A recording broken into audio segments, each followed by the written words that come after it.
In this video, I'm gonna show you exactly how I close $700,000 jobs the easy way. The very first thing you must do in closing these big jobs is answer the phone. Customers call you, and a lot of you guys are playing around at the job site. You don't even hear your phone. Oh, it rang. Oh, I got a missed call. I'm not gonna call him back. I'll call him back tomorrow. And then you forget.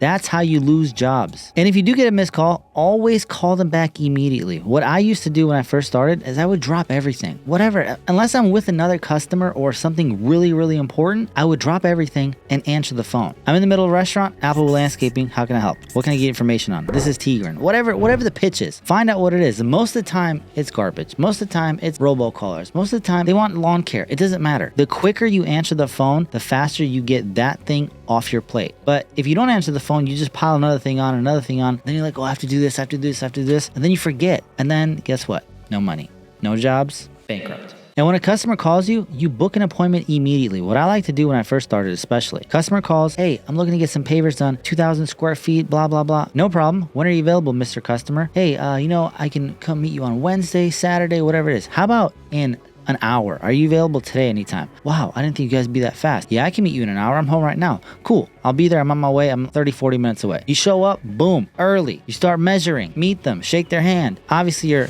well-dressed, professional, nicely spoken. You go back home and you write the estimate up immediately and you send it to them. Same day, ideally the same day. I just did a bid for a $145,000 driveway, met the customer, took her to a neighbor and showed him the driveway that we did, went back, typed up the bid, texted her, said, hey, did you get the proposal? Yes, I did.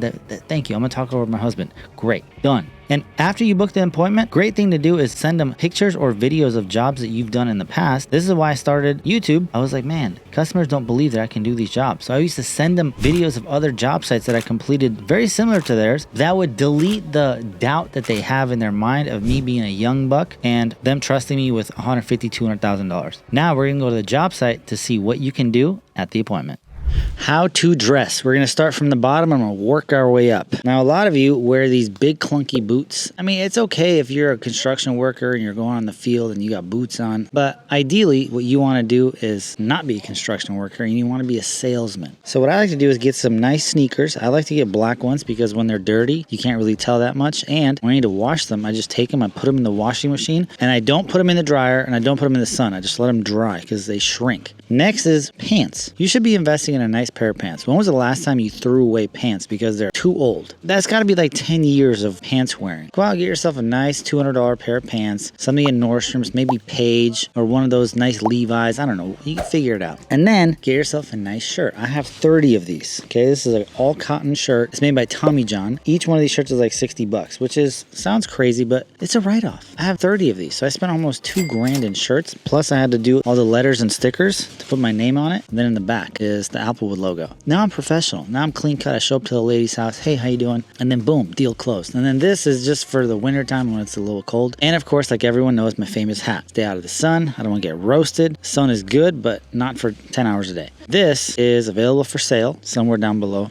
You can click on some links and you can get to it. And you can buy one for yourself. Besides dressing in a nice manner, you also need to bring some visuals for the client to see. This is a very easy close. When the client sees this, they're going to say, oh, wow, look at all these nice illustrations. Look at all these nice pictures. Man, these guys do a good job. And then boom, 1, 2, 3, done. Deal closed. Speaking to a customer is going to take a good set of skills. Obviously, you don't want to mumble. You don't want to sound ghetto. You don't want to be hood. You don't want to do no pants hanging low below your waist. Show them to the customer's house wearing some funky sneakers. You want to be just mellow. Just think of Switzerland. You want to be like Switzerland. Nobody messes with them. Nobody cares about them. They're just chilling, vibing, and rich as hell. That's what you want. You want to be just chill. So you show up to the lady's house, you speak well, you let them speak. If they babble for too long, you got to figure out ways to wrap things up, move it along. Oh, that's great. I totally get what you're saying. Can you show me what's in the front? And then you move them to the front. You always have to keep them moving if they're babbling too much. If they're not babbling, you listen, you speak, and you make suggestions on what's possible with their backyard. Now, for example, a customer's like, hey, have you ever built a skyscraper? Or can you build me a skyscraper? Something absurd. And I'm like, well, you don't want to say you never have done one. Or if you don't know the answer to something, I would say, I'm going to look into it and I'm going to let you know exactly what the right answer is as soon as I get to the office. And then boom, you just bought yourself a little bit more time. You never said, no, I don't know how to build a skyscraper. I have no idea. Even though I have no idea how to build a skyscraper. But you never want to leave a customer hanging low. And if you can figure it out, which is your job to figure it out, that's why you get paid the big bucks to figure it out. That's what the homeowner needs you to do. For example, I didn't build this damn deck. That deck was very hard to do. I didn't do that, but I figured it out. And look at that. It's a beautiful looking deck along with this one right here. And the customer is very happy about this. And I actually walked on it like an elephant to see if it shakes and rattles, and it doesn't. Success.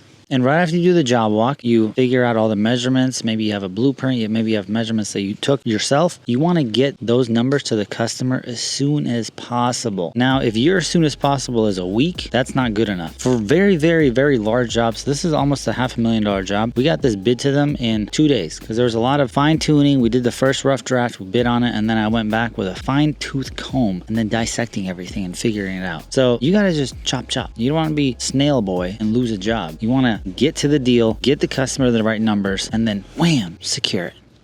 Now that you typed up the proposal, if it's a very long one, what I always do is send them a Zoom link and propose to them live because they're going to have a lot of questions. If it's a very simple driveway, like the $145,000 job I did, I told her, hey, it's going to be 150 grand. I'm going to try to do as much as possible to get you under, but it's going to be somewhere on there. And she's like, oh, okay, that sounds good. And then I typed up the bid and I sent it to her directly through her text. But if it's a very big job with a lot of variables, grass, plants, irrigation, lighting, pavers, concrete, you're definitely going to sit down and take your time going through the proposal. A $100,000 job should take you at least 10 minutes to walk it through with the customer and answer their questions immediately versus I'm going to message that guy later and see what questions he had about my bid. No, you want to get the answers immediately, boys. And always record the Zoom calls because you're going to have a very nice database, data points where you can go off of and see why you closed this deal and why you didn't close that deal. Then you can take notes and see, man, I was on point today. My speech was fire. I was hot. And then boom, closing deals.